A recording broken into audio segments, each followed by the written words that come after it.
my God, this build-up. I just want to slam dance and then have somebody punch me in the face.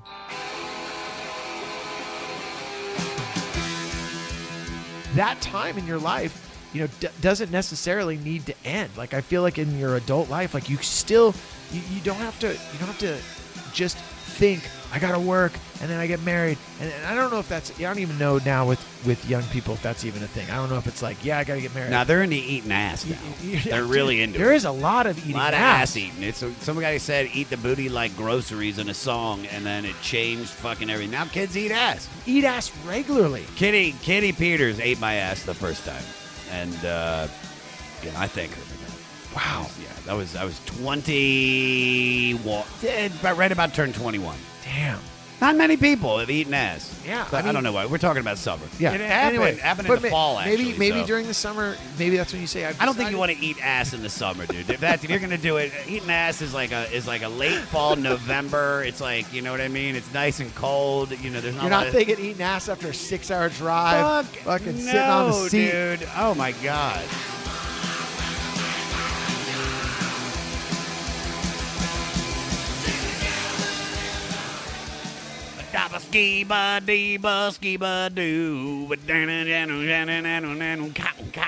The Girl Who Lives on Heaven Hill, everybody, is from the 1985 album New Day Rising by a band called Hüsker Dü.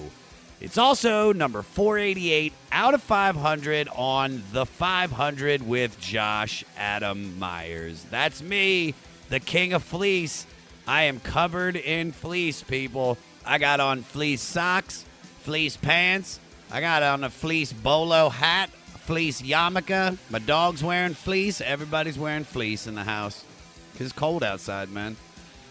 Thank you for joining me to the only podcast that's going through Rolling Stone magazine's list of the 500 greatest albums. I think I've got the name for all of you guys. The Fleece Army. Because that's it. I'm the king of fleece.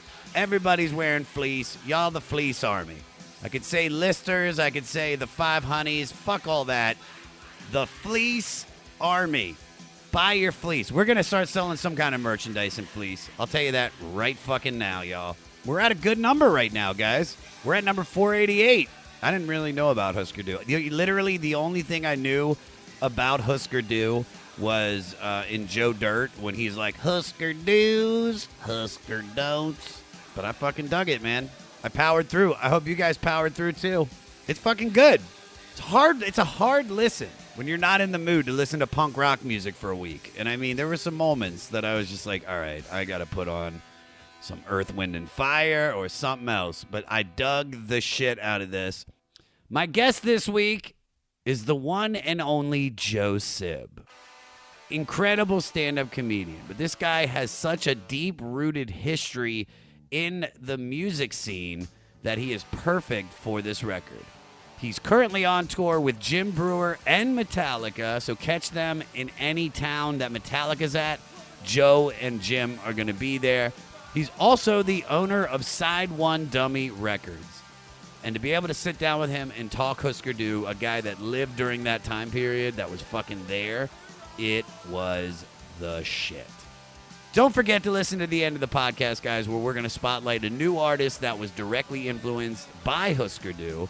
Also, go on any way that you guys listen to podcasts. I need you guys to rate, review, and most importantly, subscribe to the 500. If you can do me this favor, I want everybody, if you're listening to this podcast, to tell 2 people to join the fucking movement. I want to get as many people on this fleece train as possible. So do it. Follow me at Josh Adam Meyers on all social media. Email the podcast at 500podcast@gmail.com. And for all things 500, where you can see everything that we do, go to our website, the500podcast.com. So, without further ado, here we go with number 488 out of 500 with New Day Rising by Hüsker Dü.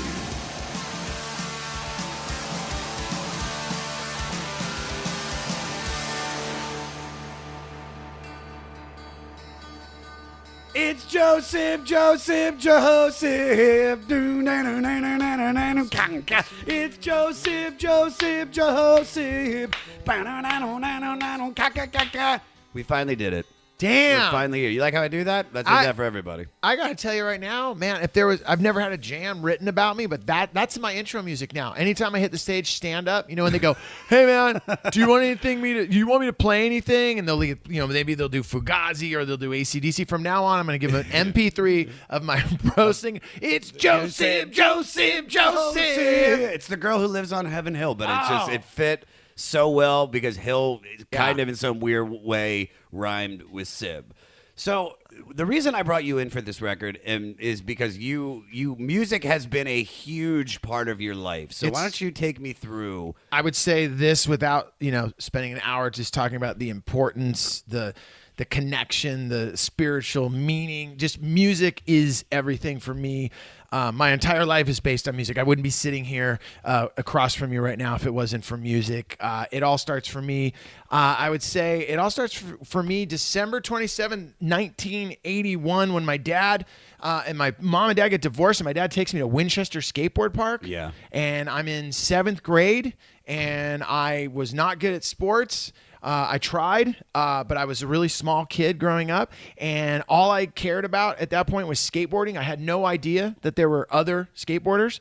I grew up in the middle of in the Santa Cruz Mountains. Okay, I was just about to ask. Yeah, so that's what, north of here? Yeah, that's north. Yeah. Okay. It's basically you think of San Francisco, and then you go to Santa Cruz. It's about an hour away. But the thing for me was music. At that point, when you're living with your parents, you grew up on their record collection. Yes. So as a young kid, I was always the kid. My parents had huge parties, and they'd have people over, and I was always there. Joey, go put something on. So at a young age, I learned Elton John gets the party going. Dean Martin, everyone loves. Frank Sinatra. Hey, I'll put on the Eagles. Hey, let's put on, Crosby, Stills, and Nash. Like, I learned at a young age, kind of. I think that's why when I started getting jobs in radio, I just have always been good at setting the vibe for a party. That was just kind of my gig. Well, you had cool parents because everything you just mentioned are some of the most, iconic bands and songs. Frank Sinatra, Dean Martin, the Jim Eagles. Croce. Jim Croce, yeah. A lot of we had even Willie Nelson was a big part of growing up. Johnny Cash. So all this music, I was always the kid going over the record collection, and because I grew up in the woods, like I literally grew up on 5 acres in the Santa Cruz Mountains. It was when it was the 70s, and my parents were raising these. They had horses, and it was like they were the original hipsters. They were like, they moved from the city, and they were like, we're gonna live out in the woods. We're gonna have our own food. They were like, we're getting off the grid. They didn't know there was a grid. You had your own Branch Davidian, it sounds like. I mean, it was literally. But the thing is, Josh, I had no desire at all to ride horses. Like, for my parents, I had no desire to get into nature. I was into skateboarding. I had this little patch of cement, and I skateboarded around. It was right when Skateboarder magazine came out, so I would go, whoa, like, where are these kids? So when my parents got separated, although I was bummed, I was stoked because we moved into the city. So it was like, okay, now I finally get some cement around me. And at a certain point, my dad on the weekend, he'd pick me up. Hey, you got to come with me. He never missed a weekend. Like, I was one of those kids from a divorced family that it went like upscale. Like, I was like, this is rad. Get to stay with mom during, this week. And then I got to go with my dad on the weekend. And my dad never missed a weekend, but he needed things to do with me.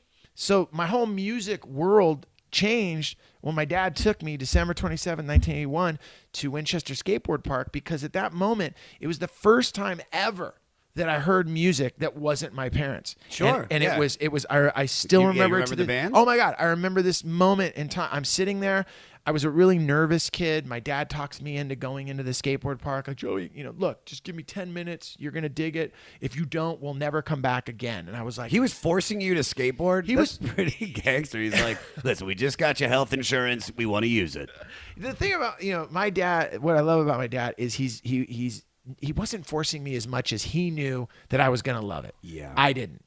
Do you know what I'm saying? I get it. You know, it's kind of like he knew, like, hey man, I see you putting around on this thing all the time. And I remember looking through the fence, and there's 150 or 100 dudes, maybe less, with the gear on. You know what it is? As you're a kid, I probably think it's 100. It was probably 20 dudes. But I'd never seen that many people skateboarding. You know, and like at this point, you know, skateboarding isn't what it is today. So it's like, it's the gear, it's the park. It's like, whoa, this is a religion. Like, okay. And I remember my dad gets me in there, and as I'm skateboarding in this zone that's not even for skateboarding, it was for like stretching out. Like, okay, go over there, and you know, that's where you put your bag.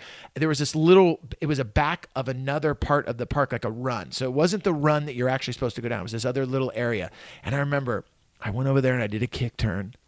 And I come back down the wall, and I'm like, whoa, like I pulled it. And then my dad's looking at me. He's like, do it again, go. I'm like, all right. I do another kick turn. And I'm like, whoa. And then all of a sudden, like I always say, like that 10 minutes turned into like an hour turned into 6, and the 6 turned into the rest of my life. Like It just changed my whole thing, because all of a sudden there wasn't a coach going, what are you doing? You're not going up the wall. Hey, Subiondo, get over here. You know, it was like, whoa. And then all of a sudden I met another kid. And he's like, yo, dude, cruise over here. And I'm like, well, I've never ridden that before. He's like, I know, but like, dude, I remember I go and I'm totally holding up everyone else from dropping in. And I got out, and the guy's all, yeah, dude. I remember I'm like, are you talking to me? He goes, yeah, that was cool. You tried that. And I'm like, wait, are you validating me right now? Like you're cool because you're ripping, but like you're saying like that was cool what I just did down there. And he was like, yeah. And I'm like, in my head, I was like, this is nuts. And at the same moment, I'm having this acceptance feeling as a young, 12-year-old boy. Yeah. All of a sudden, off in the distance, Josh, I just hear these sounds. And I know this is crazy, and people go, how do you know that that's the song? But I'll never forget it. Hit me. It was the Buzzcocks, Hollow Inside. And I remember this guy was playing on this huge box. And it was back then, it was cassettes, and it was Andy Berenson's brother. That's all I remember.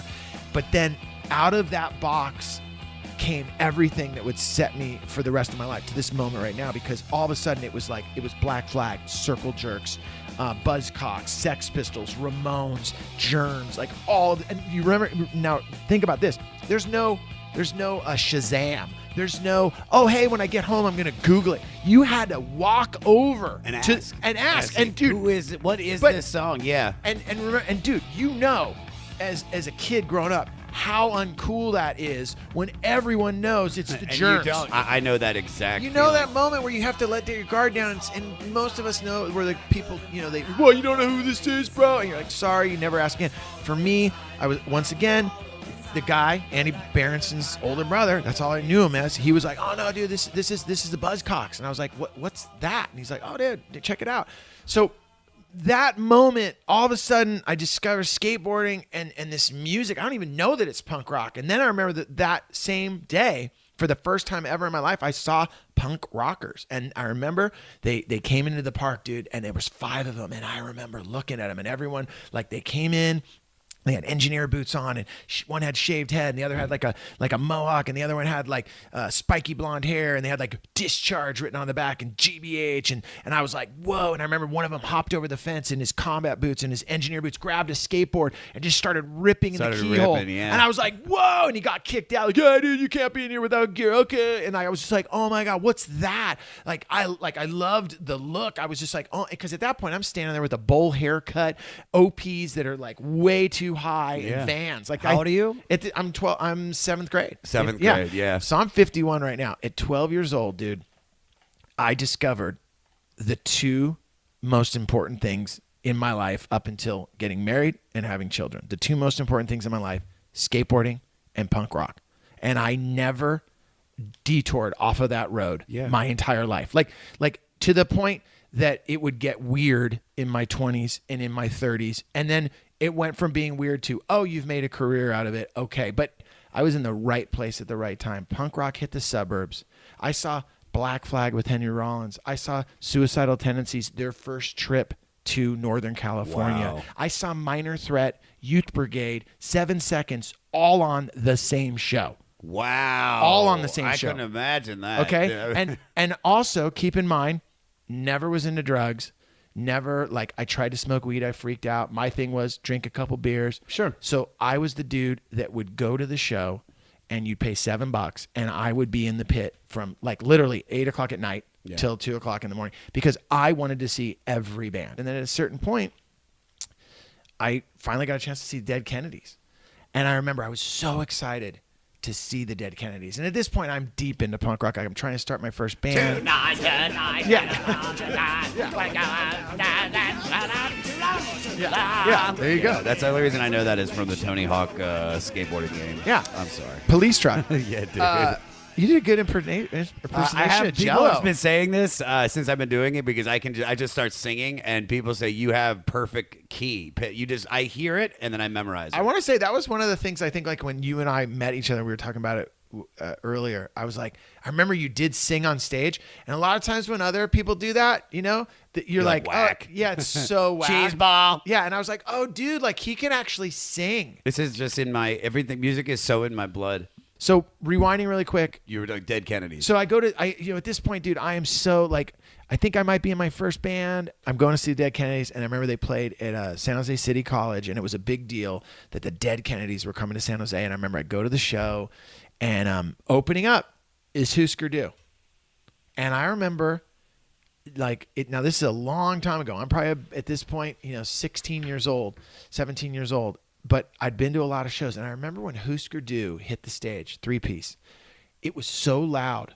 And I've been to a lot of shows. It was so loud, and Bob Mould up there, and Grant, like the noise that these three guys were making. I knew at that moment, and I'll be totally honest, it wasn't my thing at that exact moment. Yeah, because where punk was, where I was, and where punk rock was, I was really into hardcore. The band's like 7 Seconds. Like 7 Seconds out of Reno started the whole hardcore movement, Minor Threat, all that stuff. I really love that. But I remember watching Hüsker Dü, and I remember like almost having a moment where I was like, you're not ready for this. Like me saying that to myself, like, Joe, this is too much for you to comprehend. It's sonically, it's way above where you're at. Not to say that the bands I was into sonically weren't great, but the guitar playing of Bob, lyrically, dude, it was so loud, but like not like loud, like, oh my God, I got to get out of the room, but just like it almost like pulls you in, like we're Hüsker Dü, and these two monster sonic hands came out and just grabbed you in the heart and by the ass and just like scooted you further and further closer to the stage. Yeah. That before I knew it, I remember I'm just staring up at Bob Mould. And also you got to remember, no gimmicks with them, no mohawks, no like they look like regular guys. Yeah, they look and being totally honest, I was spiky hair, bondage belt, creepers. You have to leather send jacket. me a picture if you God. have one, and I would love to post that to the website. Yeah, and at this point, I think I'm in like bleached jeans with like Docs and like probably like a flat top. Like I'm fully like I'm still and I remember watching them, and the thing about this record, New Day Rising, is. For everyone that's going to hopefully take a moment and listen to it. And I think you and I had this moment together because I'll be honest, this isn't my favorite record by Hüsker Dü. Yeah. What is it called? Candy Apple Gray, I think. Candy Apple Gray. It was a record that when they got signed to Warner Brothers, that's like my all-time favorite record. But the reason I know Rolling Stone felt this record is the record is because I'm telling you, when you start reading the lyrics, you have to read the lyrics because the way it's mixed, like it's on SST Records back in the day. Spot, who he produced everything from Black Flag to Minor Descendants, Threat, yeah. all that stuff. Minutemen, I think he worked with, but he was like the SST house producer. Sonically, it takes you a moment to get your head around, but once you start reading these lyrics and once you start seeing the tug of war, because you got two singers, you got two different approaches, then also you start hearing these melodic anthems, but with this wave of guitar. And in my opinion, it makes sense why Nirvana, the Pixies, all looked to Hüsker Dü and Bob Mould's guitar playing as truly the blueprint for like. And it's funny because I read this. This to me is the blueprint for indie music, like independent. I don't want to use the word alternative because that would come in the 90s, but this was the blueprint for that. Whereas what I was really gravitating towards was all of the hardcore that was coming out in '85. But what Hüsker Dü was doing was seriously, they were on, everyone was going one direction maybe, you know, and they really stood out. Like even that night with the Dead Kennedys, I remember like Dead Kennedys, I remember Jello came out that night and he had a stocking over his face, and like it was like, whoa, that's kind of weird. But it was like, I don't know, it wasn't as memorable, even though they played as all Husker Dü. Yeah. Husker Dü. Does that make sense? Like, no, it makes perfect sense. Yeah. I've seen bands, and not that the Dead Kennedys didn't rip that night. And I saw the Dead Kennedys in their heyday. I saw them their last show. They were great. But just all I can say is when I was watching Hüsker Dü, it was almost like the universe saying, you can't get your head around this. You're not ready. You haven't loved, lost, and been kicked in the nuts. You live at home with your mom and you live at home with your dad. Yeah. The hardest thing you've ever had happen is your mom and dad separated. You aren't even ready for what these dudes are laying down. You keep talking about the lyrics, and that's probably blew me away. It really the more I listened to this record, and the more I read along with it, because a lot of the songs aren't like packed with lyrics. It could be the same thing over and over again, but it's definitely a lot heavier than I was expecting. Let's jump right into the record. Our album is number 488 out of 500. It's Hüsker Dü's 1985 album, New Day Rising, with guitarist vocalist Bob Mould, bassist vocalist Greg Norton, and drummer vocalist Grant Hart. And like you said, which just shows the research, and you fucking know, recorded at Nicolette Studios in Minnesota, of all places, and produced by HD, and you said him, Spot. Now, you heard this record a long time ago, right? Yeah. Oh yeah. To show you how old I was, I had this record on cassette and then later on CD. I never owned it on vinyl. One thing I got to say too is when you say Minnesota, you got to remember at this point out of Minnesota, the first thing I think of Minneapolis, Minnesota was that it's always come to mind for me. You have Hüsker Dü, The Replacements, and Soul Asylum, and those three bands to me, later on in my life kind of catapulted me into like, wow, you can still be melodic and have great lyrics, and you don't have to play a million miles an hour. That was what I learned kind of when I think of those three bands. So when you first heard this, like, what is your reaction, and like what stuck out to you besides the lyrics? Any songs or anything? It was. That really affected you? It was. I'll be totally honest. It was a little, and this is no diss to. This is just me. This is no diss to Spot.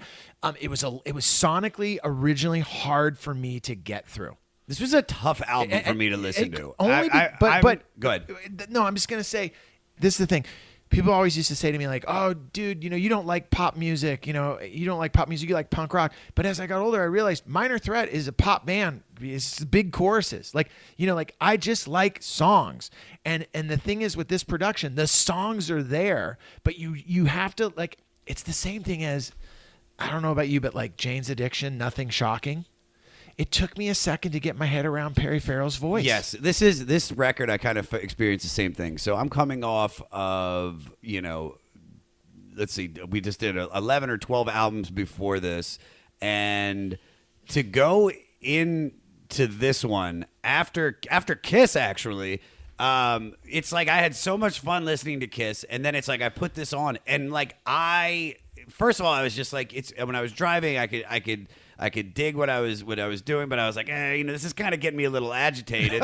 It just felt like the world was coming in on me. And then especially after I've been reading the lyrics, I'm like, fuck, dude, this is some heavy shit. And then I found the perfect place to listen to it when I was at the gym. I was like, oh yeah, dude, this is fantastic. But what really stuck out to me, like you said, is that there are some huge choruses in this that are super catchy. Yeah. And then just kind of the way it begins. Like, New Day Rising, just the first time I did put that on, I mean, it was just like, wow. It was like a wall of sound of distorted guitars, the breakneck drums, and these over the top from like out of his bowels screaming, all building up into this crescendo, and then it's pulling back and then building up again.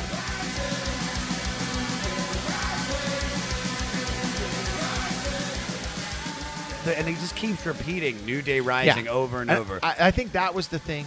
I think that's the thing that when you listen to this album, when you first put it on, it's like New Day Rising, New Day. Okay. And then as it keeps building, and Bob's, at the end, he's screaming and it really hits you over the head. But it really is the beginning, and almost like no different than like the gunshot at the beginning of a race of like, here we go. And once again, like when I saw them live, either I'm going to grab you by your ass and your heart and I'm pulling you in and there's really nothing that you're going to be able to do. Like you're on the ride. And I think that, I don't know if that was by choice with the production that Spot came up with or the band, but it really does start to pull you in. You know why? Because, and I found this online, new days are new beginnings. And conventionally speaking, they tend to be about possibility. Hope, the slate is clean, anything can happen. But by the end of this track, the vocals are being howled and sputtered and screamed with such a ferocity. The guitar is caustic wall of noise that you have to wonder how much hope is really being expressed. It's like waking up and realizing nothing has changed. Everything is just as fucked up as it was when you went to sleep. So let me ask you this. Yeah. Take me through a time when you hit a rock bottom, and how did you come out of that to find that new day? Oh, man. I would say when I come into LA when I was 23, I got kicked out of my first band. And Who was the first band? First band I was in was this band called Frontline, and it was made up. It's the band you start with your best friends. And it's the band that you dream with. Someday we're going to play the Forum. It's the band that you have all your dreams. You drive around. You go. A big deal for us was to drive the 6 hours to L.A. and it's those late night drives where it's the four of you and you're listening to, for us back then it was listening to Metallica. It was listening to when Guns N' Roses came out in '85. It was listening to all the punk bands that we loved, and it was you're dreaming. You're having these dreams, and it's no different than maybe in athletes, and they're a team and they're traveling. Like when you're in a band, like what I loved about being in a band was the brotherhood. I loved that it's your family. It's sure you love your mom and dad and you love your sister and all that stuff, but like when you're in a band, you're sitting there and you're dreaming together of someday we're gonna make a record and someday we're gonna and then if all of a sudden when I was in Frontline, things started to happen. Like we did open for the Ramones. We opened for the Ramones at the Roxy. The only time the Ramones ever played the Roxy in L.A. was when they filmed Rock and Roll High School, and when we opened up for them, they did two shows. Dude. Yeah, you have these dreams of we're opening for our idols. We're opening for these people that we've admired, and the reason we've even started a band together is because of these people that now we're opening for. So when I got kicked out of that band, yeah. I had just finished college. I was 21, 22 years old. Music was changing. It was all about metal. It was all about, Pantera. That wasn't my scene. The guys in the band I was with, that was where they were. They were the Pantera? No, they were loving that style of music, and Dude, this is like speaking. This is the same fucking situation. They loved it. I was Stone Temple Pilots. They were Pantera Sepultura. Yeah. I wanted to do "Called on the Street on Vaseline," and they want to do "Respect." Dude, it was 5 minutes of love. Yeah. That's what they wanted, and I would sing that, and then they would. But my heart wasn't there, man. My heart was big, empty, bro. Yeah. All right, so keep going. I'm sorry. My band wasn't feeling me anymore, and you know what? Out of defense, of them, we're all friends now. I was an asshole to be in a band. If people think Henry Rollins took it seriously, I took it way more seriously than Henry Rollins. Like for me, it was one of those moments where like get in the van, I read, but like most people read and said, "Oh wow, that's too serious." For me, get in the van, I read and was like, "Yes, you practice every day. Yes. Oh, it's Christmas, we're practicing. Oh, you're going on a ski trip with your family? Fuck that. Oh, you don't want to go to LA on a Wednesday night for a show? Fuck you." I was like, we are going to make it no matter what. Now, having someone in your band like that is great because you do get to open for the Ramones. You do get to open for Stillful Fingers. But having someone like that in your band all the time and then saying things like this to you, like they'd go, "Hey man, they'd start to work on a riff," and I would just be a dick and be like, "Dude, we ain't playing that. Dude, fucking, you know what?" And then you start doing that to people, you realize, well, all of a sudden they go, "Hey, fuck you. We don't want to be in a band with you anymore." And that's essentially what they did. They literally, this is the best part of the thing. I was so blinded by like making it in a band. I literally came to rehearsal and all of the gear was gone except my mic stand and PA, and they left it set up like ready to go. And I was so naive and so stupid that I called them and said, "Dude, our gear's been stolen," thinking Oh, wouldn't they steal the PA too? That's like, like that's the most expensive stuff. The board, all the, and they go, and I remember our guitar player goes, bro, the gear didn't get stolen, Joe. And I go, well, what happened? We don't want to play with you anymore, dude. I hate to tell you, like, I love you, dude. You're my brother, but you are a dick, dude. You are such an asshole to all of, you don't even hear what you say to us, dude. You're a fucking jerk. Like, I'm sorry, but dude, you got to work on that. And I remember, dude, like, but I thought I was getting rad for us. So all of a sudden, dude, I moved to LA. I remember the best part was a buddy of mine was like, dude, heard you got kicked out of Frontline. I was like, yeah. He's like, you know what, dude? There ain't nothing going for you in San Jose. Move to LA. And I was like, dude, what am I doing in LA? Came down here, slept on a couch for about a month, met these dudes from Chicago. All of a sudden, I'm in Wax. It's happening, and I realized not going to be a dick, man. I am not going to be a jerk. I got to fucking tighten it up. Yeah. And also, hey, man, what music do they want to play? I went the opposite way. They would bring songs in. Hey, dude, do you mind singing these lyrics? Hell no. Yeah, I'll sing them. They're great lyrics. Hey, can you write? Yeah, cool, but, I'm not above these are good words. Like, I went from, like, it's a collaboration, not a fucking crack the whip on everybody. Within 6 months, we got signed. We made our first record on Caroline. I was like, it was a new beginning. It was a new day rising. Look how you did that. Yeah. We went from the fire to the fire, and it was just happening, man. I mean, we did a date on Lollapalooza. I mean, everything was happening, and then we went to make our new record, and we ended up going to Boston. We recorded with Paul Coldry and Sean Slade. They had just finished the first Pablo Honey Radiohead. Wow. Yeah. And the reason we went to work with them was because of Creep, that shink shink. Just that noise. The most iconic guitar strum for white people. We love it. Once again, I have those moments in my life where the universe saying, you're not ready. You're not ready, Joe. And I wasn't ready. I look back. I remember the first time I saw Soundgarden on Lollapalooza. I saw Soundgarden, Lollapalooza, and Pearl Jam. And I remember being on stage. And I remember we had to open up on some bullshit stage in the mud. And I was pissed. It was the year the Chili Peppers headline. And I was like, what the fuck, man? We're Wax, man. Like, why are we over on this bullshit stage? Soundgarden, Pearl Jam, what the fuck? And I know right now people are like, because you already know what's coming. I remember I went over to the main stage. I'll never forget as long as I live. It went Pearl Jam first. I'm sorry, it went Soundgarden into Pearl Jam that day, and I'll never forget it. I sat on the stage, and I was like, I sat on the side of the stage when Soundgarden hit the stage, and I had an attitude. Fuck these guys. I want to see what's so fucking special about them. Chris Cornell, all these fucking long-haired motherfuckers. I'm punk rock. Yeah. I'm the fucking real deal, bro. And I remember I sat on the stage, and I fucking got my ass handed to me. Dude, I can just imagine. You'd be like,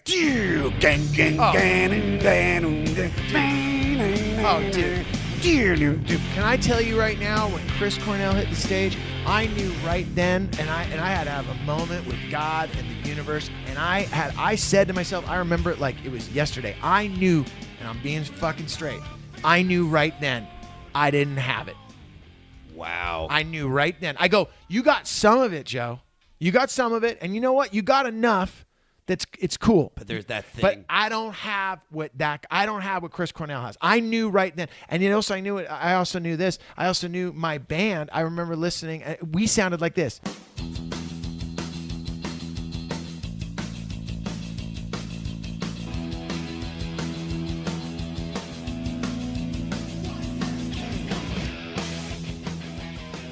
It was very small. Sonically, it wasn't gonna move a lot of air. We were a great band and we were great, but we weren't gonna move the masses like Pearl Jam was, or in that day they fucking slayed it. All I'll say is this: my band got dropped, and we were fucking hung out to dry.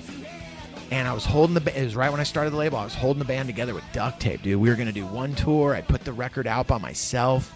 This is the record that went on to do well, 13 Unlucky Numbers, Spike Jones. But at this point, none of that's we don't even have a label. And I put it out myself on SideOneDummy with my partner, and I'm holding together the band with duct tape. They're like on the verge of quitting, and I'm just like, I have a credit card. I'm just holding it together, dude. And I remember right before we leave on tour, we're at Cole rehearsal, and there's this huge tour bus out front. We're practicing in one of the rooms. Someone goes, yeah, dude, fucking Stone Temple's here. Oh, that's cool. I'm not thinking about it. I haven't seen Scott fucking since he got in the rock and roll fucking spaceship. Yeah, dude. Last, he's flying a fucking. He's been through like 9 hair colors at this point. Yeah, he was like the white Miles Davis. He was so fucking cool, dude. Yeah, and at this point, the tour bus is out front, and they're I don't even know if they're there. They might be rehearsing in the main room or whatever.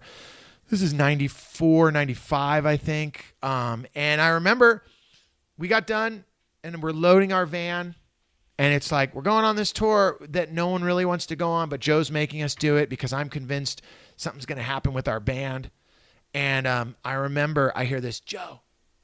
I'm like, I'm loading the van. I'm like, what? I'm looking around. Joe, Sib, over here. And I look, and in between 2 cars is Scott. And it was the weirdest thing, dude. He goes, come over here. I'm like, hey, what's up, Scott? And then he gets down on his knee. And I'm like, and it's just weird. Like, I go, okay, I guess we're getting down on our knees.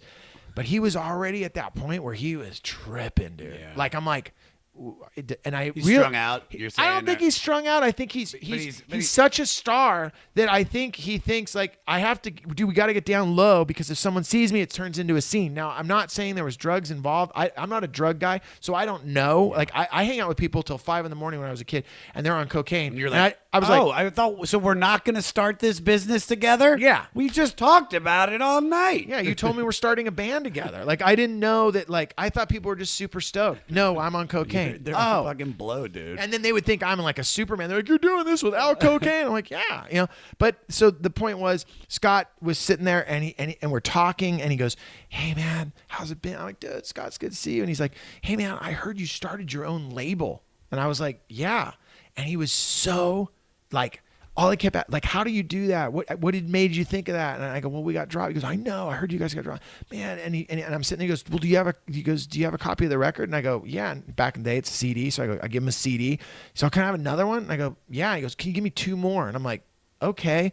So I'm giving him like, now he has 5 of my CDs, and we start talking. He's looking at him, and I'll never forget, dude. He's just staring at it, and I'm like, is he fucking with me? But like, is this your logo? I go, yeah, it's our logo. Wow. So like, who do you do this with? I go, well, I do it with my partner, Bill. Oh yeah. Bill Armstrong. That's cool. Wow, man. Are all the guys, is it still same guys? Oh yeah. He's like, oh, it's so, man. Fuck. Okay. I can have these. I'm like, yeah. He's like, okay. I go, man, we hug each other. Later, bro. He goes his way. I go my way.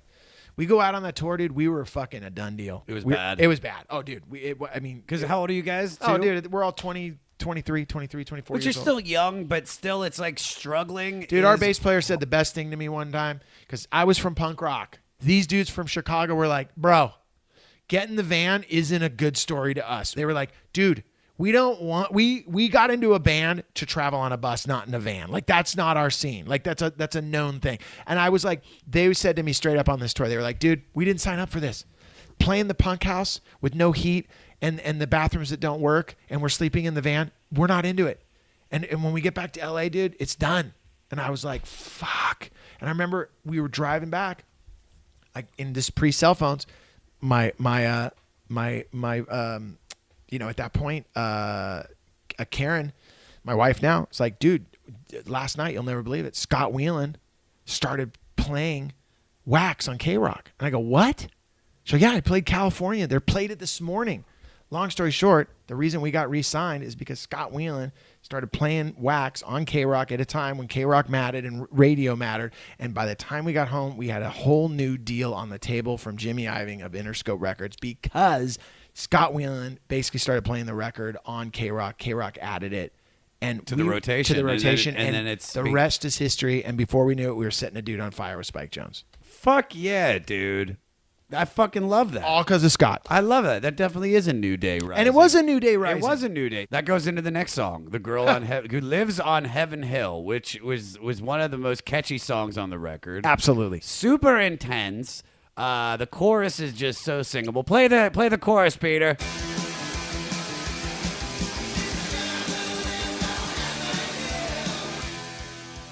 The more you read it, it's about getting drunk and fantasizing about a girl. Now, there were some different theories about it, but you listen to the lyrics. There's a girl who lives on Heaven Hill, I go up to her cabin still. She keeps a lantern lit for me and a bottle on her mantelpiece. Now, I found out that Heaven Hill and Cabin Still are whiskeys. I did not know that. And it reminds me of being accepted by a woman no matter what state you're in.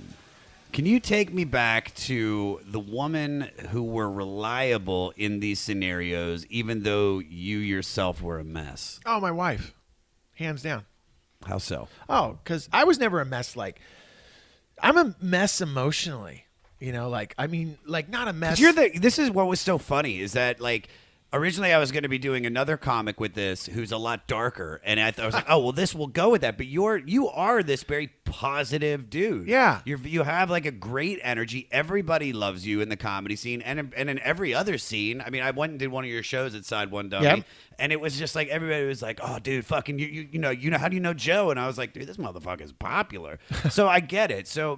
But describe me. I didn't mean to cut you off. No. I mean, but you know what though, and this is just being honest. What Karen has had to put up with is a lot of highs, and it's not, it's the same reason why being in a band with a dude that wants to practice on Christmas, to some people you're like, oh my God, I love that, and that'd be great to have that person in my life. But it comes with a lot of ups and downs emotionally, and not like I can go super dark and I've never had to deal with depression.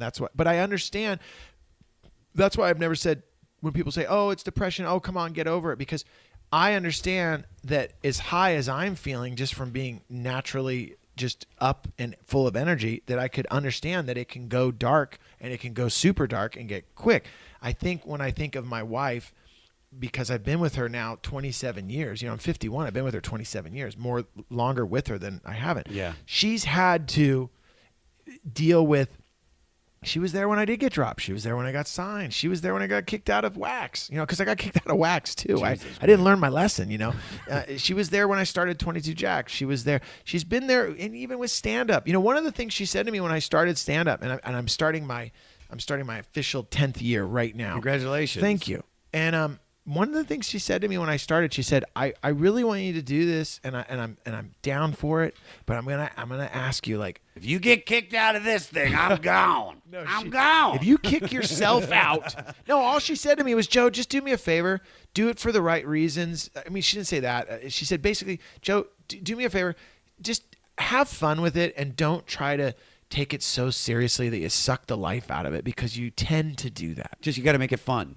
I've done this where you get, we all have. I want this. Why don't I have that? Like this guy got the show and not me. I've replayed so much shit in my head over the years that now I am doing it strictly for the love of it. And by doing that, everything is working out. I created this. I created the goddamn comedy jam. Whatever it is, it's just because if you love something and you put love behind it, it's gonna take off. And you've already won. And also, if you tend to take something so seriously, you tend to choke the life out of it. And what I believe is that what Karen, to answer your question, has taught me, and what we've gone through together is that through my ups and through my downs, she was always there, but she always was able to call me out on my bullshit, and she could be supportive. But a lot of times in a relationship, you're looking for someone to be supportive of you when you are fucking up and you are you're in the wrong. And what I love about my relationship with her,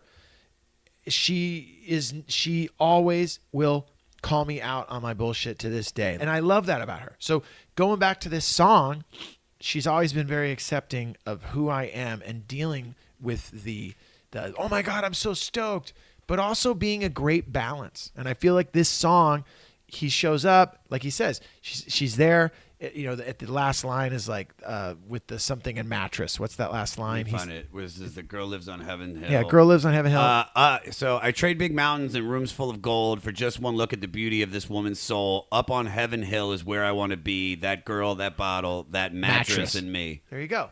because I don't think it's so. I mean, you could look at it like, okay, she's gonna have sex with him or whatever, and they have that relationship. But for me, maybe it's a Tempur-Pedic. But for we have me, no idea. Sleep number. There you go. Did they have sleep numbers back then? Yeah, Probably not. sleep numbers. But that last line, I think, kind of just ties that all together. You know what? And this the way you just said ties into the next song. I apologize. It's standout track. Peter, just play as much of it as you want because I love this song.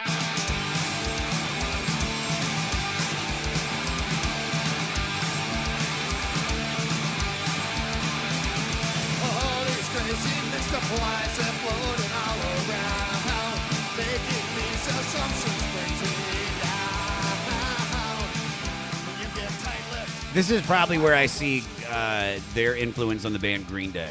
Yeah, okay. 100%. I think if you compare this song to a couple of Green Day's earlier stuff, it sounds so much like my it. favorite lyrics, the hit me. chorus, it's like, I apologize, but is it something I said when I lost my mind? My temper too quick makes me blind. I would say right now, for me, even in my adult life at this exact moment in time, those lines are so important. Sorry. No, it's all good. You're into it. I get it. Those long songs, that's so important. They still resonate right now at this moment. Because this is a song about not just an argument, it's about the argument. That's what I saw. There's a difference between the two of them. The argument is one that cycles every once in a while in a relationship where you have no fucking control over the discussion. And your partner believes one thing and it's just you trying to convince them otherwise. So thinking about an argument, just like in this song, that you had with your wife or significant other, who you want to say, where you thought later, and it could be years later, that I wish I argued differently or had stressed a particular point. Do you have anything that really flashes before you? You know what? With my kids. Yeah. I've said stuff that I wish I would have never said. And I mean, like hurtful things. Yeah. As a dad. Not like hurtful things they can't get over, but stuff that just in the moment. It stays. It stays. My dad fought. I mean, it was like my dad never really hit me, but he verbally abused me and put me down, which is great because it put that fire inside of me to do all of this. And then he died right before I fucking made it. Right before it. All I wanted to do was be like, dude, I made more money than my sister in 2017. More money. She's a fucking doctor, but I made more money than her. True.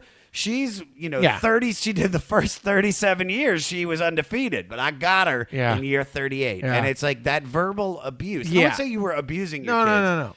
I would know what I'm saying. No, what I'm saying is I've said things that, I've said things that it was never something like it was never like two-faced. It would never be like something like you're a fucking idiot or anything like that. Yeah. But it would be something that was a backhanded burner.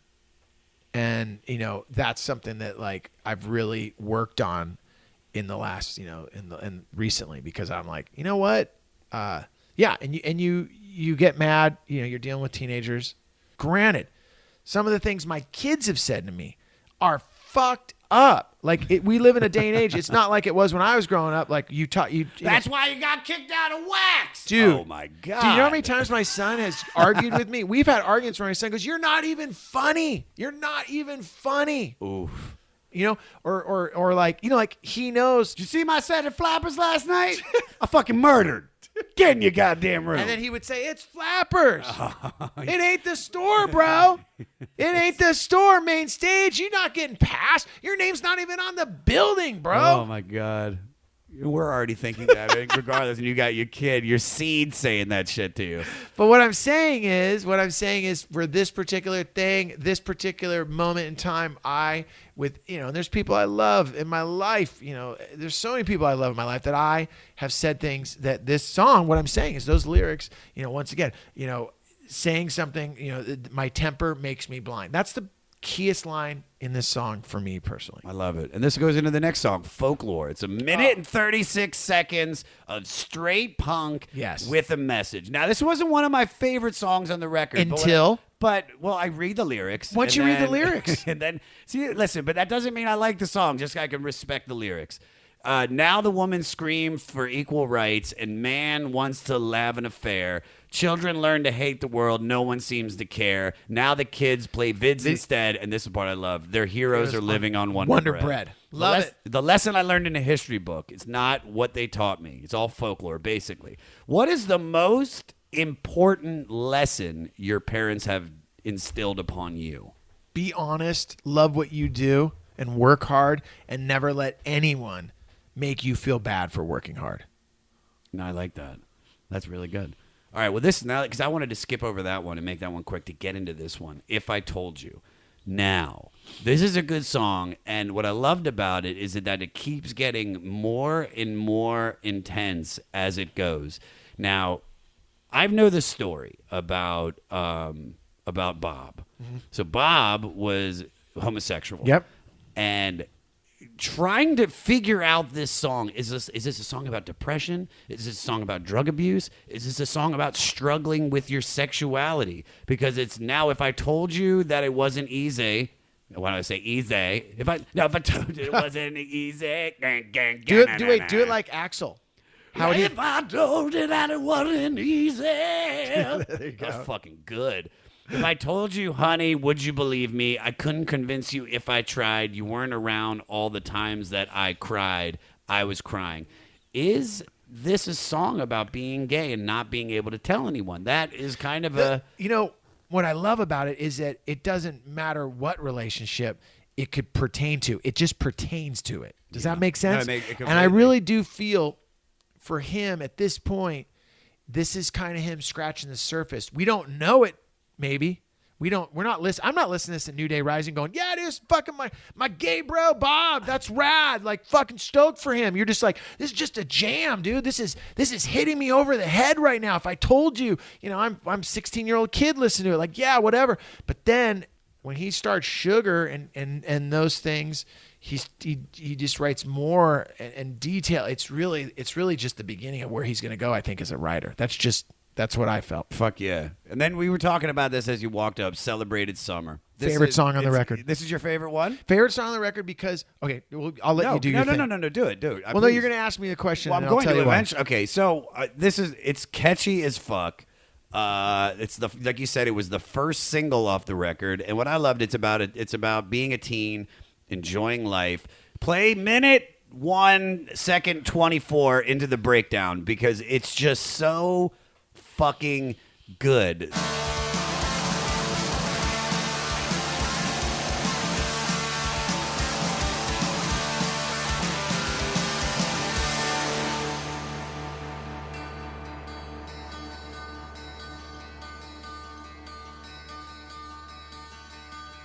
Then the sun disintegrates between a wall of clouds.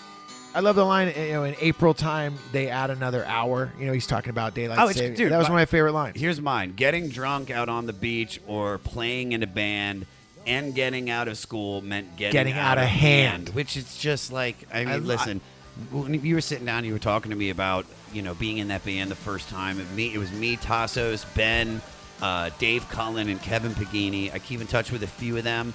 And that was the best time in my life. Just like, because I had nothing, and I was invincible, and we thought nobody knew our music sucked, but we would just go out and we would just play in Tassos' basement, and I felt like a rock star. And then we'd go out on his porch and we'd smoke Marlboro Reds, and we'd just be like, dude, you hear that? You hear that fucking that riff I came up with? Yeah, good. And we would just talk and just dream, and it's like, listen, like I'm 39 and I still dream because I know what I'm doing, and I love everything that's happening, but I look back at that time and it was celebrated. Yeah. But what it did was remind me about the wildness, if that's even a word, of being a teen. Now, how wild were you as a teenager? It sounded like you had very hip, cool parents, or at least hip enough that your dad's like, go skateboarding. But I mean, how, like, when he says this stuff in the song, like, how do you relate to that? So, I mean, the reason this song hits me over the head so much is, and this song was always one of my favorite, it basically, I love summer.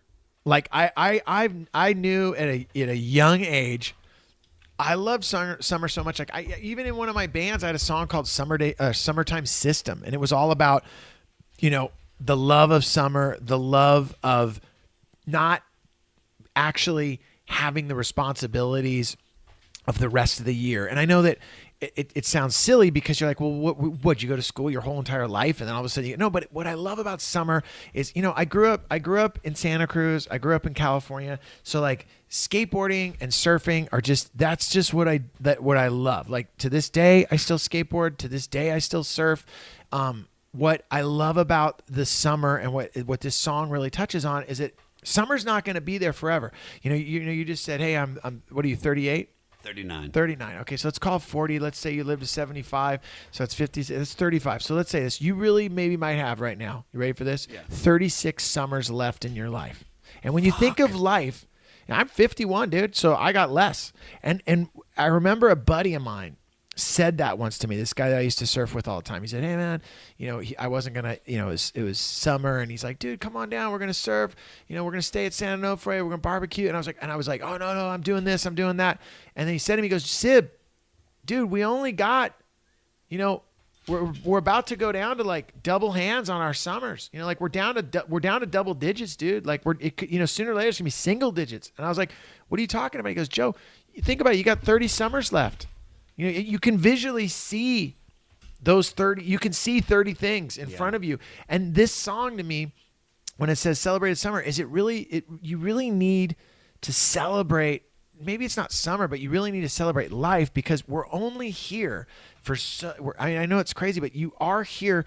That time in your life, doesn't necessarily need to end. Like I feel like in your adult life, like you still you don't have to just think I gotta work and then I get married, and I don't know if that's, I don't even know now with young people if that's even a thing. I don't know if it's like, I gotta get married. Now they're into eating ass now. They're really into it. There is a lot of eating of ass eating. It's some guy said eat the booty like groceries in a song, and then it changed fucking everything. Now kids eat ass. Eat ass regularly. Kitty Peters ate my ass the first time, and I thank her for that. Wow. I was 20, right about turned 21. Damn. Not many people have eaten ass. Yeah, but I don't know why. We're talking about summer. Yeah. It happened in the fall, actually. Maybe during the summer, maybe that's when you say, I don't think you want to eat ass in the summer, dude. If you're gonna do it, eating ass is like a late fall, November. It's like, you know what I mean? It's nice and cold. There's not. You're not thinking eating ass after a 6-hour drive. Fucking sitting on the seat, dude. Oh my god. My point being, yeah. This song, to go back to your question, like, do I have like any of those out of hand moments? I mean, for me, I was like I said, I never got into drugs. So I never have like that. But I was out of hand in the sense of like, I was always I was the kid that like I said, I wanted it. I threw the parties. I went to the shows. I was the kid that, I did them, it was stage dives. It was punk rock shows. It was drinking beers with my friends. Is there stories of like, did you get out of hand? Sure. But for me, I knew, I feel really blessed. I knew while it was all going on, it wasn't going to last forever. So I really enjoyed, and I really kind of burned those memories onto my brain of these great nights, and especially a lot of great summer nights. Beautiful. You said it perfectly.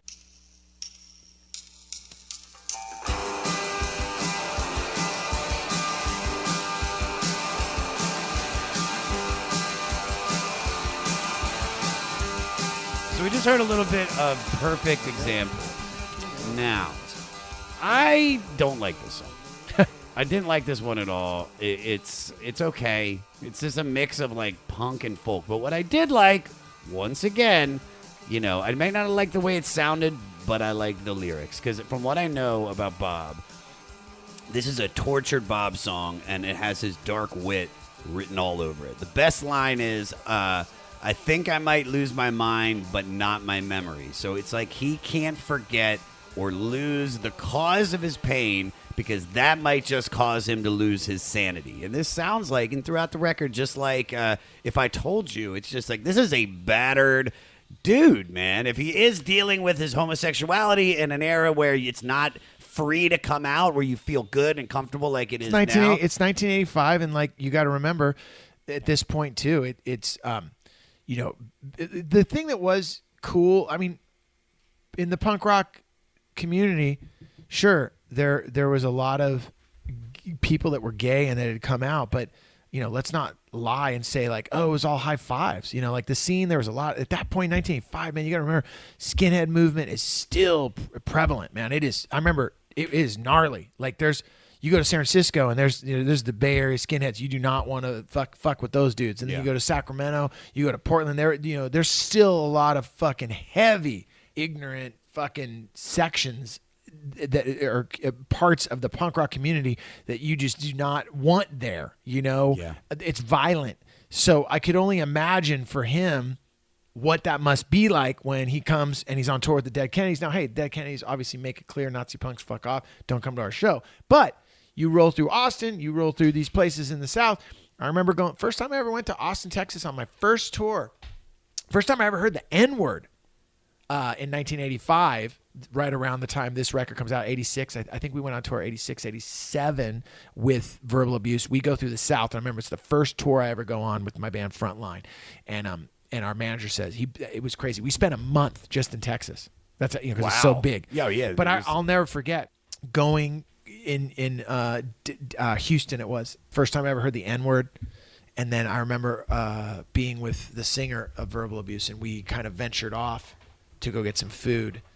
And we walked into a bar or a thing, and I was kind of standing there. At this point, I have long, spiky hair. And we walk in, and you could just feel an energy of like, get the fuck out of here. And I'm like, okay, whatever. It's because we're punkers. And then I remember the one of the members of Verbal Abuse grabs me, goes, dude, we gotta get the fuck out of here. I go, what are you talking about? I haven't ordered a beer. He goes, let's get the fuck out of here. And what he told me is when he went down the hallway, there's pictures of like clans. Wow, Yeah, and I was like, oh, okay, point taken. Now, hey, to anyone that's listening in Texas and stuff, hey, that was just then. Not saying it's like that now. But with that said, imagine Bob Mould being on tour, dude. That's got to be scary. He can't come out and say, hey, man, check it out. This is how I feel. I don't even know how I feel. I couldn't imagine. I can't speak for Bob Mould, but what I'm trying to say is these lyrics are really just the beginning of where he's going to go as a writer. I really believe that. There you go. And it's funny because in the next song, Terms of the Psychic Ward, play the bass line that starts the song. It's fucking sick, dude.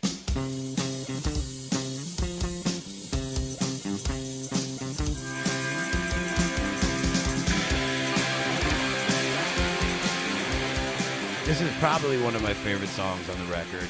Then that goes into 59 Times the Pain. Catchy hook, dark as fuck, about being disconnected both with yourself and your surroundings. And it's just about being a bitter, hateful person altogether and wishing that could be changed. But unfortunately, there's 59 times that. So, sample lyrics, don't want to live with myself, can't live with what goes on. All I see is the humiliation, wish it was gone. Now, see, you're not any of these. You are honestly, like I said, one of the most positive people. So how do you stay such a positive person? Because it's like you're are you telling me this stuff that like people in your band thought you were a dick? Yeah, and I'm like, because I was. But how? Like how? How do you go from that to this? Because the thing that maybe, the thing if I'm honest, dude, like me being honest is saying I'm not always positive. That's me being honest. Like what I'm saying is like when I was in a band with people, yeah, sure, I was positive and I get things done. But with that positive energy, if I'm 100% honest, is sometimes you have your eye so much on the prize that you can say hurtful things and do hurtful things to other people. Not like burn people on money or like, oh, dude, I'm not going to do your song, but just say things like, what the fuck, dude? Your amp's not working? Are you fucking moron? Come on. Yeah, well, dude, I had to pawn my amp for rent. Well, you're a fucking idiot. Why do you do you understand what I'm saying?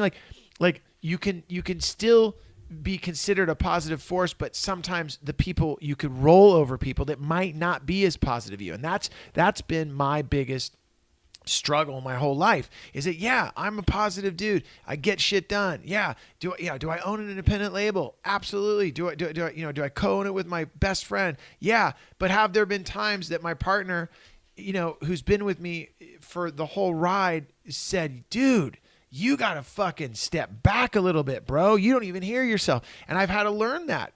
But with this song, you know, when you're asking that of like what keeps me, you know, if you were to say, okay, what keeps me positive daily? All right, yeah, eating right, going for a run, you know, making sure I take care of myself healthy, you know, making, you know, because you're 51, 50, and yeah, I'll be 51. you look younger than I do, and I'm 39. So obviously you didn't have a 10-year Oxycontin binge. Yeah. That's me, people. But also you're Italian, so Italians seem to age. Yeah. Jews and Italians age basically the same. It's like they're very good looking, and then they just boom hit a wall, and we look like shit, dude. Oh, yeah. Once, you know, I haven't hit the wall yet, but like once you do, it's fucking downhill quick. Yeah, but you fucking I'm look lucky. great at 51. I'm lucky.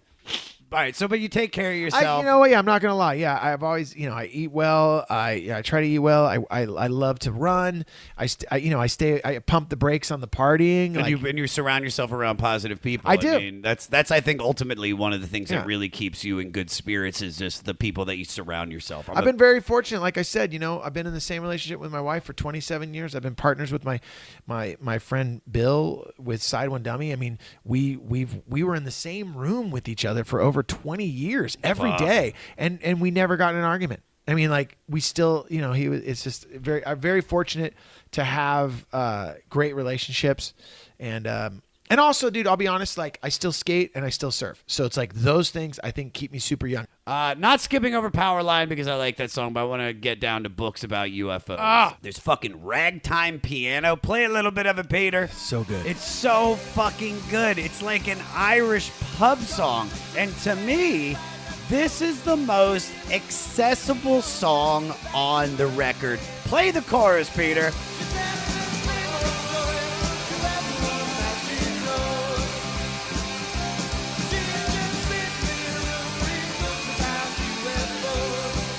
It's a unique love song. That's what it's about. He likes the weird girl. Now, who's singing this one though? You got to bring it. It's not Bob. Is it Grant? I believe so. Is it drummer? It's singing the drummer. it. Yeah. Grant's the drummer. Yeah. Grant's the drummer. It's Grant and Bob that trade vocals a lot. She tells the same old story to everyone that she knows. She's just sitting in a room reading books about UFOs. Like I said, it's about the weird girl. She's kind of an outcast and lonely because everyone thinks she's weird, but this guy likes her. Have you always been in the in crowd? Oh, no. No. Like, no. Do you mean like Popularity. Have you always, so what would you say? Have you always been in the in or the out crowd? I don't know, man. Like, into me is like, I don't know. I don't feel like I'm an in hip happening dude. I just feel like I'm a dude that. I mean, you and Jim are opening for Metallica. That's about as in as you can be. Yeah, I feel like it's funny. I feel like Jim and I both look at each other every night and go, "Oh my God, we're such nerds. If they only knew. Like we're just nerds for the band. Like we're just super fans. Like literally. Like wait a minute. So you're like tell me. I'm just like." You know, we're on tour with Metallica and we're still like, dude, there they are. Like we could see them every day and we're still nerding out. I still feel like a kid that grew up in the Santa Cruz Mountains that was really into magic. And the magicians were my first rock stars. I remember that. Yeah, I remember you've told me that. Magicians were my first rock star. Houdini. I mean, dude, I got tickets to Copperfield. Dude, my dad took me to see Doug Henning. My whole thing with magic, like I was fully into magic. I was fully into like, I thought like the Village people were cool. So like, I've never felt like I'm one of those. I just felt like I'm super lucky and I'm just good enough to hang out. Does that make sense? It makes perfect sense. I don't know what you're talking about. Good song. It's the typical I don't understand you song from a parent's point of view. It's more from like the parent's point of view than the teenagers, and how teens have a tendency to think that they know everything they need to know when in fact they do not. So what are some things that your parents told you or said to you that you didn't understand until you got older? Probably when they got divorced. You know, stuff like that. No, just like, you know, you're like, you don't understand why people are moving out. And then as you get older, you're like, oh my God. And then once you get married, you're like, holy shit, thank you for staying together as long as you did. And also just, you know, raising kids, you know, like I said earlier, I'm not the best parent. I'm not the best husband. I'm constantly working on being better at that game.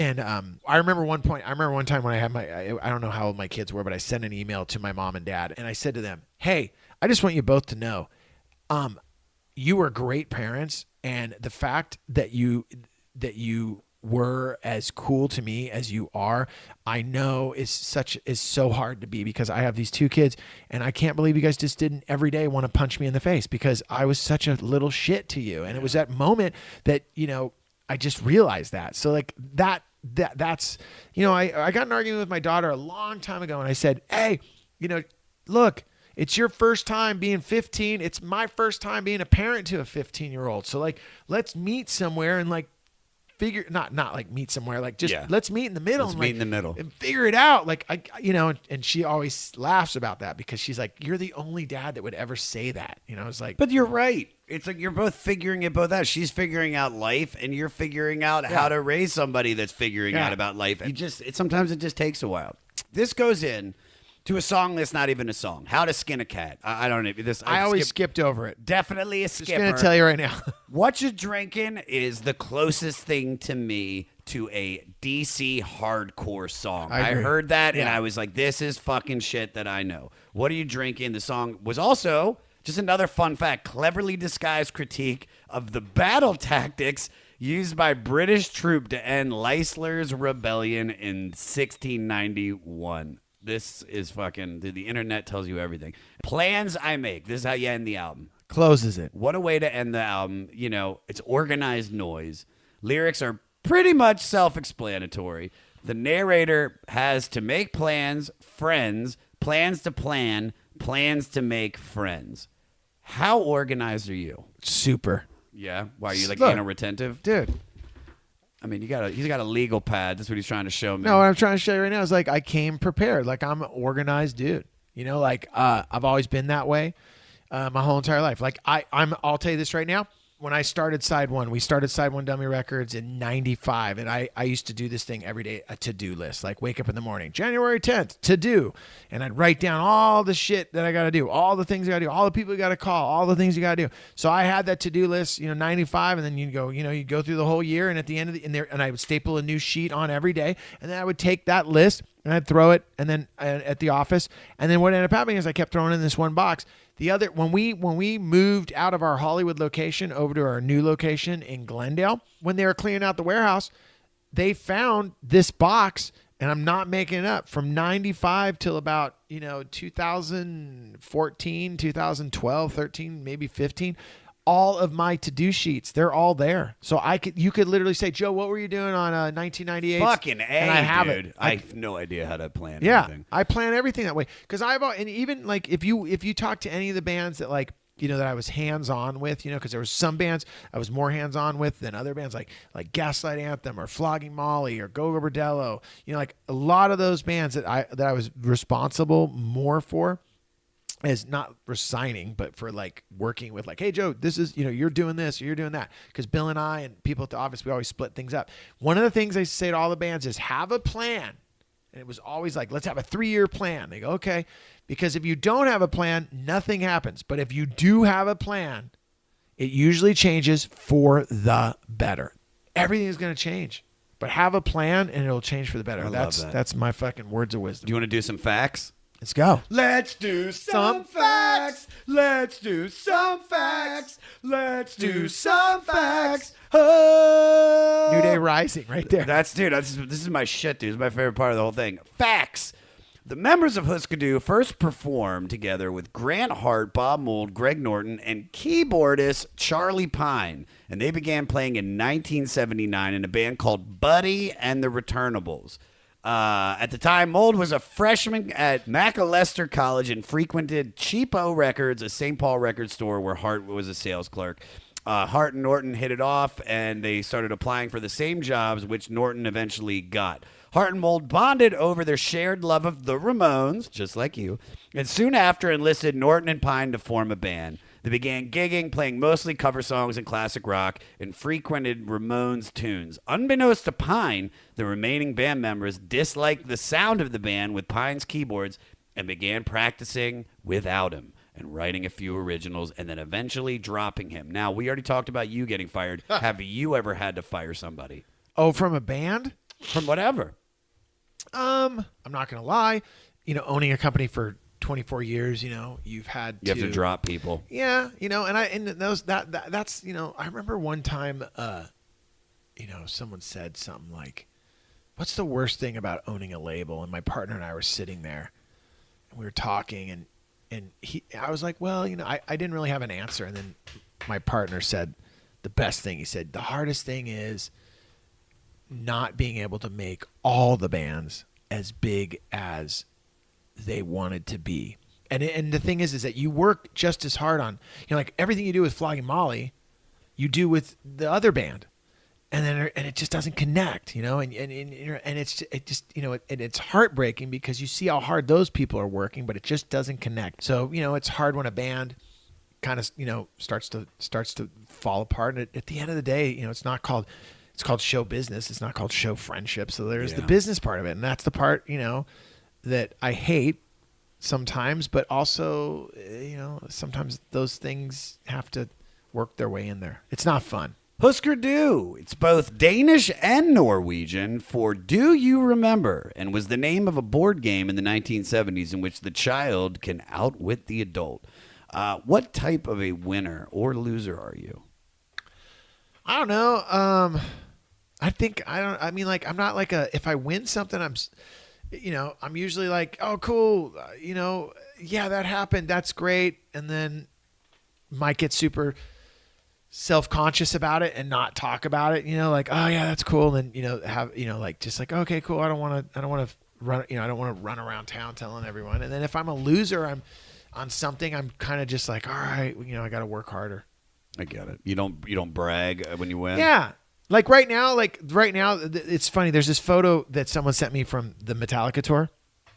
I'll show it to you. It's this insane photo, but I can't bring myself to post it. Not that it's like I won something, but it's so insane that it makes me just go, I don't know. It's just like a dick thing to do if I post it, because it's just like, okay, we get it. You're on tour with this legendary band, and there's this moment I'm having with the audience, and I just can't bring myself. Yeah, you post that, dude. Should I post? Oh my fucking I just God. feel like you got Joe Sib. You've got a full arena of people. You got this Mexican, emo rocker dude just looking right at the camera.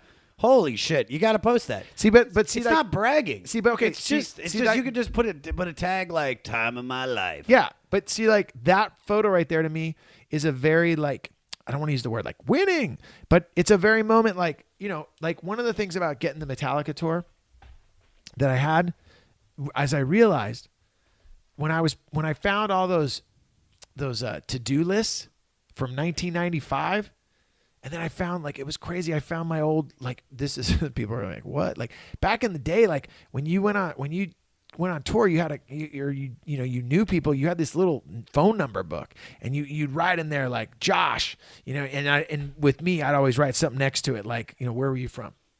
Germantown, Maryland. So I'd be Josh, Germantown. Yeah, it'd be like Josh, East Coast. It'd be like East Coast Josh, because there'd be my West Coast Josh, and then there'd be like, I had a sheet of paper. Yeah, I had there you one go. sheet of paper that I carried everywhere in my wallet. So that I had found everybody's number on. Okay, it. Fuck, dude. So I found that, and I was looking at that, and I was seeing people's names in there, like, oh my, like from the 80s, and I was like, oh my God. And then I was looking at these to-do lists, and I was sitting there, and then on top of it, I'm looking around, I'm like, I'm looking around at all the music, and then all of a sudden it hit me, like, being on tour with Metallica is really a bookend.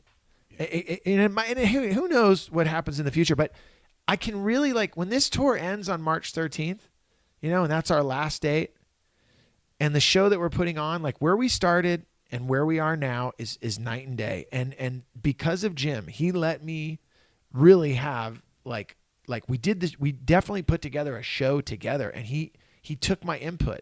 And I mean, if you came and saw it, you'd see my input everywhere, and then you'd see Jim's, and it's a really 2-man opening show. And he didn't need to do that. He could have said, "Hey Joe, check it out.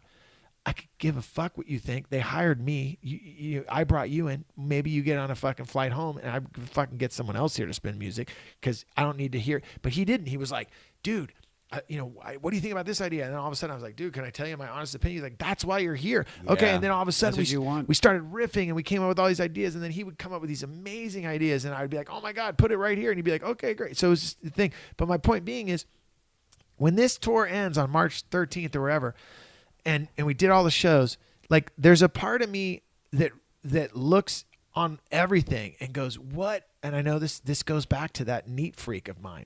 It's such a great period, like not period of like time. The grammar, it's a bookend.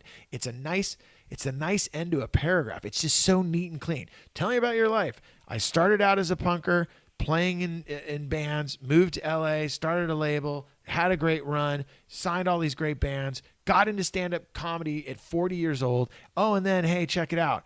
I went on tour with Metallica for 48 days and played arenas that I love now, that I watch on TV and I go, oh, I saw the Sharks playing the other night. Yep, did that arena. Oh, Las Vegas Nights, did that arena. Like, I always wanted to have that. I thought I was going to have it as a singer in a band. I never thought I'd have it as a comic and as a DJ. I'm not a DJ. Isn't it funny how life works out? That's what I'm saying. It's fucking never. great. So what I'm trying to say is, when it comes to winning and losing, like, I don't even think of it that way. I just feel like, fuck, man, I can't even believe it happened.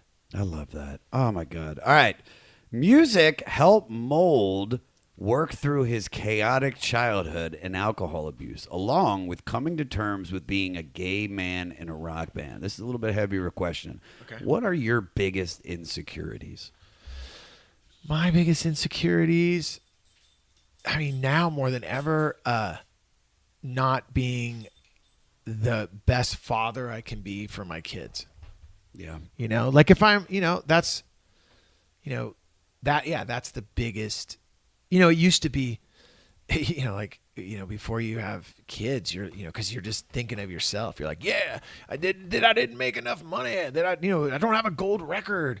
And then all of a sudden you get a gold record and you do what everyone does. You just put it over in the corner. You don't even hang that shit up,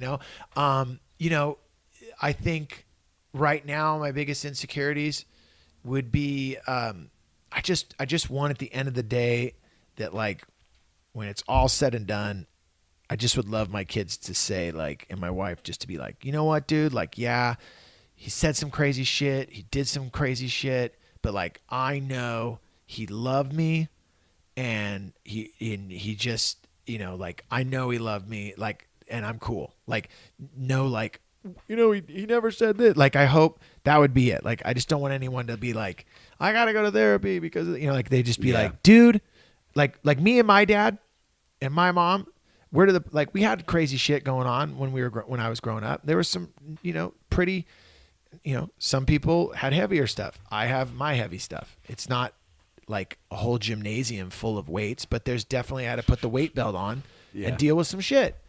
And my mom and my dad and me, we all said more this is crazy shit to each other and mean things, and things were said and time went by and, spaces we didn't see each other. But it's so great because I say to them, and this is so funny, they know as my parents, and they know it. I go, man, when you die and that moment's happening, know this, that you don't have anything to worry about with me and you. We are fucking cool. Good. You don't know what's going to happen at your funeral, but you know what I want to do? And I want to find out how you do this. Okay. I want to do two things. What's okay. that? So I'm dead, right? I'm dead. It's gone. You're at the funeral because I'll probably go before you. Well, I know. Judging by the way you going to be look. crying over the casket. No, like, no, if I told you that you wouldn't believe me. No. No, but check it out. So let's say, at my funeral, what I want to do is two things. Yeah. I want during the funeral a text to go out to everyone that's there. I don't know how we figure that out, but they all look at their phone. It says, hey, checking your text right now. I'm in that fucking box. And you have the nerve to check the text. What up? It's Joe Sib, dude. I knew you would check it. So everyone does that. You ready? Yeah. So then they laugh. They're like, dude, did you get this text? How do you fucking do that? And then you ready for this? They're going to go, okay, Joe, wherever the thing's at and people are speaking, they're going to go, all right, so, Joe's request is now, no matter what, I hate to say it, we all have to hang out together for a minimum of 2 hours by Joe's request. We're going to ask you all to stay. I know some of you were thinking you're going to catch a plane, whatever, you got to stay. and we're going to listen to this mix that Joe made. And then I want the playlist to start with the song Come On Eileen, that 80s song. Yeah. Because that music puts you in the best mood And that's what immediately. to be honest with you, that's what a funeral should be. And then I want it to go from girls just want to have fun into fucking I Will Melt With You, like all the 80s jams. I love it. Come on. Dude, hurry up and die so I can go to this dope-ass funeral. All right, a couple quick ones. The recording atmosphere was thus tense.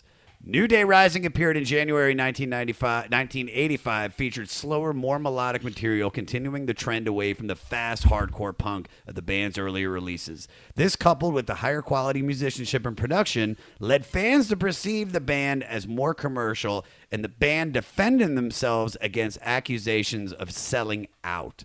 What does selling out mean to you? I think selling out is when you're doing something and you're getting paid and you know that you don't want to do it and you're still getting a check and you're still selling it out by you're saying, oh gosh, this is so great what I'm doing right now. When in reality, you don't want to do it. You don't want to be a part of it. Years ago, I got a check because I have my hair's, it's legit. And this barber. He has legit hair, people. Like it's super slicky. It's crazy. Italian. So it's thick. Yeah. And I sold out because this group of people wanted to, they're like, hey, we want to do this commercial with you and you're going to talk about your hair. And honestly, I just wanted to go on vacation and pay for the place. So they said, what will it take to do? And I said, I literally called the person we rented the house from. And I said, hey, how much is the house rental? And they were like, yeah, it's this number. And I called them back. I said, it was like a weird number too. Like $4,389.95. They were like, well, we'll just give you $4,400. No. I just want whatever. And it was like, I literally did this thing that was totally selling out. And later on I saw it and I was like, oh my God, that's terrible. But I did it because I wanted the money to pay for we could all go on vacation as a family. Okay. I understand. Yeah. So if someone saw that, they're like, dude, I'd be like, yeah, I did that. Now, Hüsker Dü, come on. They signed to Warner Brothers. Anyone that's still, but I think those times are behind us, I hope. Anyone that still thinks you make records and you tour and you don't get paid for it, it's ridiculous. You have to eat. You have to have a place to live. And you know what? If you're creating art, you should be able to do that. Do people think Kevin Hart sold out? I don't know. Do people think Dane Cook sold out? I don't know. Do people think Bill Burr sold out because he's doing the Forum? I don't know. I don't think they are because I think they believe he's true to his art. Now, if all of a sudden you and I saw Bill Burr in a Whole Foods commercial about how great life is and that when he drinks juice, he feels healthy, I'd be like, that motherfucker doesn't feel that way. No one starts a band to be small. If you do, that's okay. I've said to every band that I ever worked with, if you asked them, they might remember when I say to them, hey, just so we're on the same page, do you want to be huge? Does your band want to be huge? And I've only had one time in my whole time, and we ended up not working with that band, where I asked them, do you want to be huge? And they said no. They said, no, we like where we're at right now. And not because I said, well, then we're not going to work with you. It just didn't work out. Just a quick one, and then I'm going to get to the final one. Band members Hartmold and Norton quickly realized that, and this is what they lived by, if the song is good, it will resonate no matter what the orchestration is. I just like that. And the final fact, and this has been so much fun, Joe. When Hüsker Dü played an Indian reservation in Reno, the flyer listed the band as Who Screwed You. Have you ever been misrepresented? My last name gets spelt wrong all the time. Hence, my real last name is Subbiondo, and like everyone always says, and that's spelled Subbiondo. First name Joe. Okay. My name is Joe Sib, S-I-B. People, and the only reason I go by Joe Sib is because when I was a kid in high school, punk rocker, I'm hanging out. I go to this new high school, and I'm hanging out in the smoking section, as you do. It's my first day, and this kid rolls up on me, and he's like, "Yo, what's up, man?" And this other guy's like, "Yeah, dude, this is Joe Sib. He's a new dude. Oh, that's cool." And then this kid named Terry Root goes, "What's your name, bro?" And I'm like, "Oh, I'm Joe Sib." He's like, "Oh, no way, dude, you're Joe Sib."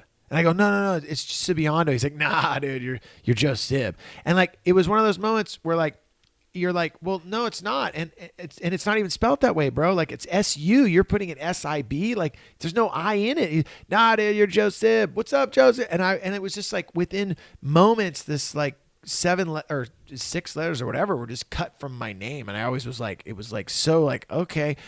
I remember living with my dad, and within the first week, someone calling and being like, hey, is Joe Sib there? And my dad was like, Joe Sib? And I'm like, oh, that's for me. And then after I hung up, he's like, what's that? And I go, oh, it's I guess, he goes, they gave you a nickname. And I go, yeah. And he goes, don't worry, they never last. You know, and here I am. But I'd say if you were Sibiondo, you Joe Sibiondo, you sound like a member of Anthrax. They have the most Italian names. Totally. It's like Joey Belladonna and fucking and you have Jimmy to, 2 times Crinkle Shoes. I love it, dude. Joe, this has been fantastic. Did we do good? We did great. I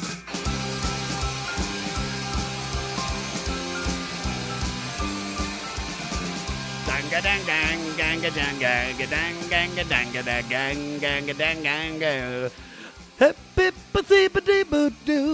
a book about UFOs. Joe Sib, everybody. How fucking good was that, right? If you want to follow Joe Sib, go to Joe_Sib on the gram. Joe Sib on Twitter, and his website is joesib.com. Like I said at the beginning, he is currently on tour with Metallica, and you can also go out and get his new comedy record, Nowhere Near the Top, anywhere you guys get your music, okay?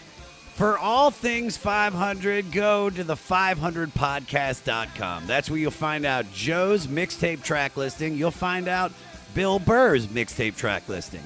Get inside the musical minds of all the performers that we've had on this show. And the best place to find all of that and all things 500, the500podcast.com. Email the podcast at 500podcast@gmail.com. Follow me on all social media at Josh Adam Meyers.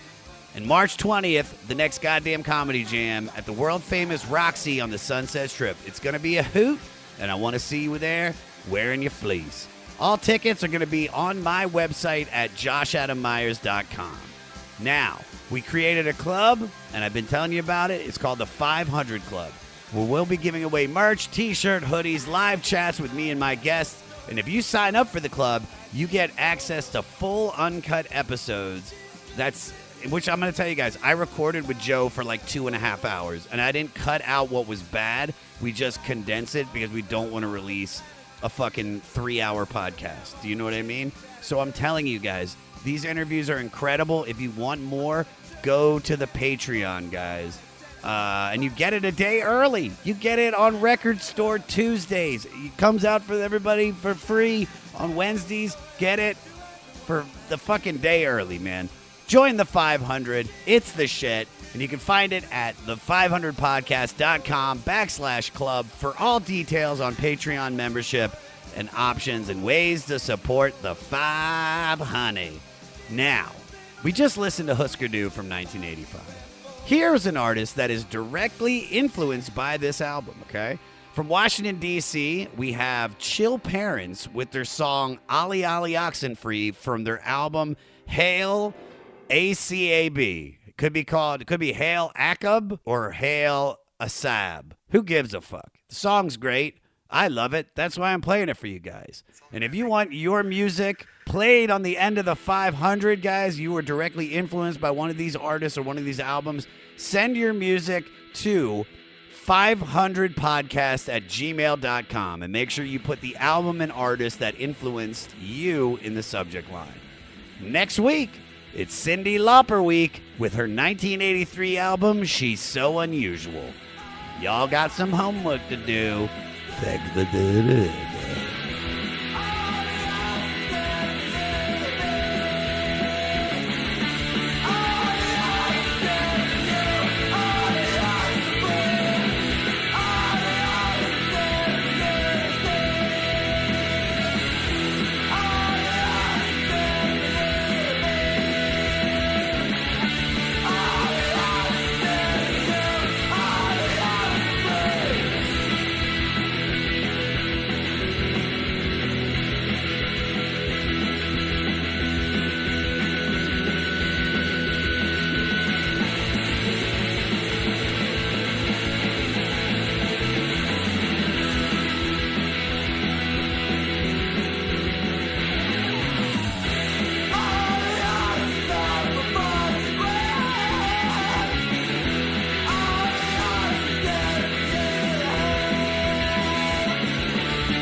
2 crest, 1 straight, and a taco.